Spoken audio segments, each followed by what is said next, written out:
एक शादीशुदा महिला को प्यार होता है, इश्क होता है, और उसके सामने एक शर्त रखी जाती है, और शर्त में इस कदर उसको झुकना होता है कि उसी के 1.5 साल के बेटे की हत्या कर दी जाती। बाकी जो कहानी निकल के सामने आती वाकई इंसानियत को शर्मसार कर देती, दिल को झकझोर देती। तो आखिर ये क्या कहानी थी, और एक शादीशुदा महिला अपने परिवार के साथ इतनी बड़ी गद्दारी कैसे कर सकती है? इसको जानने के लिए हमारे साथ वीडियो में अंत तक बने रहिएगा।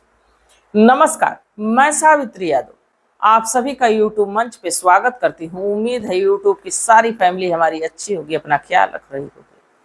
आज इस सच्ची कहानी को मैं लेके आप लोगों के बीच हाजिर हूँ। बेहद खौफनाक है, इंसानियत को शर्मसार कर देने वाली। इस कहानी की शुरुआत करूं उससे पहले आप लोगों से कुछ कहना कि जैसे आप लोगों ने हमारे पुराने चैनल पे हमें प्यार दिया, आशीर्वाद दिया, सपोर्ट किया, उस पे किसी टेक्निकल प्रॉब्लम की वजह से वीडियो नहीं जा पा रही, तो मैंने सोचा कि एक नया जरिया, नए चैनल के साथ एक नए अंदाज में आप लोग के सामने आऊं।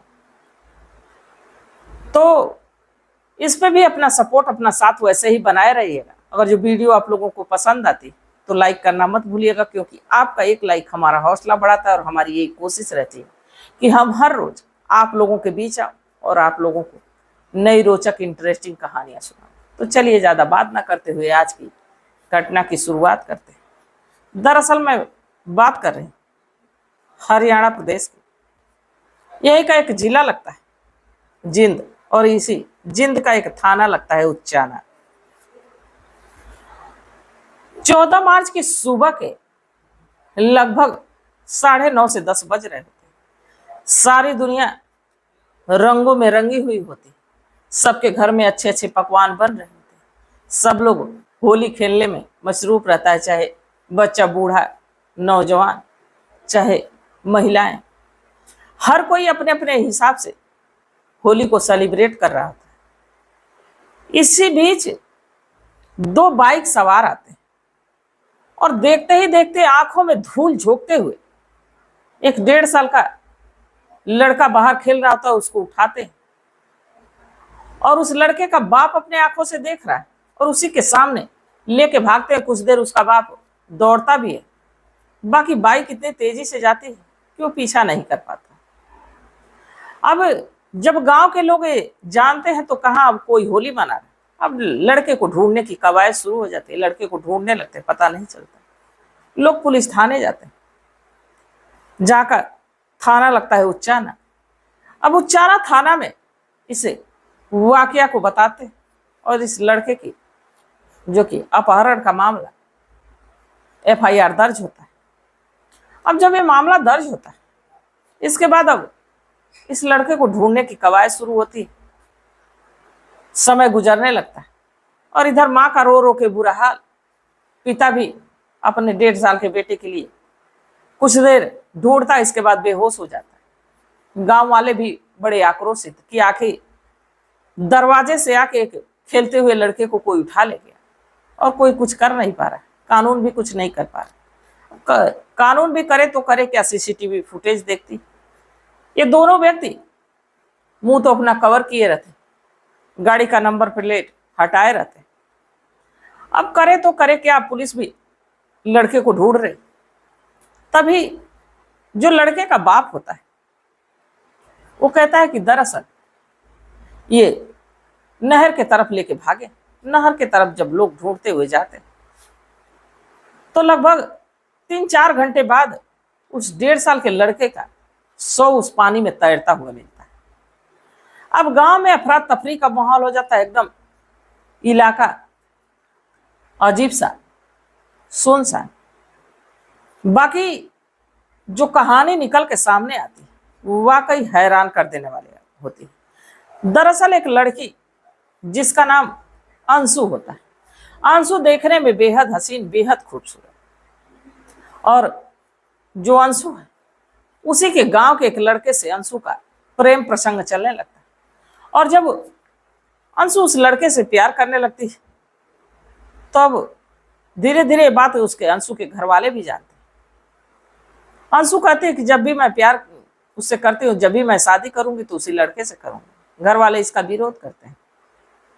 अंशु के लिए एक दूसरा रिश्ता तलाशने लगते हैं और समय देख के अंशु की शादी एक दूसरे लड़के से कर देते हैं। अंशु अपने ससुराल तो चली जाती है, बाकी वो अपने पति के साथ ज्यादा खुश रहती नहीं।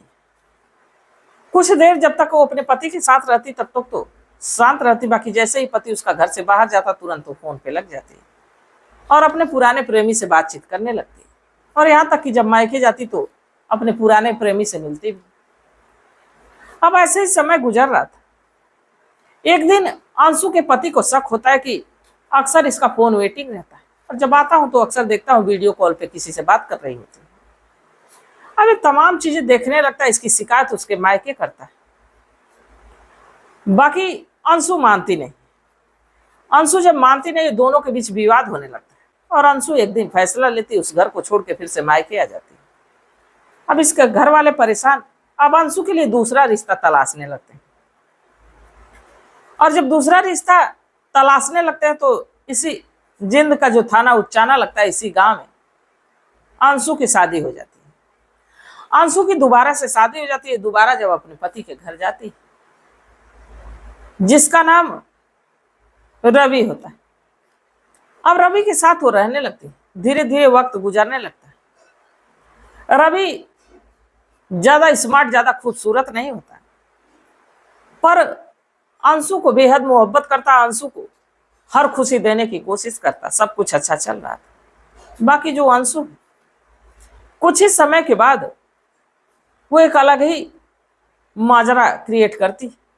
दरअसल इस रवि का बड़ा भाई, जिसका नाम सोनू होता है, सोनू देखने में बेहद हट्टा कट्टा है, बेहद हैंडसम। अब अंशु जब सोनू को देखती तो सोचती कि काश कि ये मेरा पति होता। सोनू से अक्सर हंसी मजाक करती और अपने ही जेठ पे डोरे डालने लगती। वक्त गुजरने लगता और वक्त के साथ कब सोनू भी अंशु की बातों में आ जाता है और अंशु के करीब आने लगता है।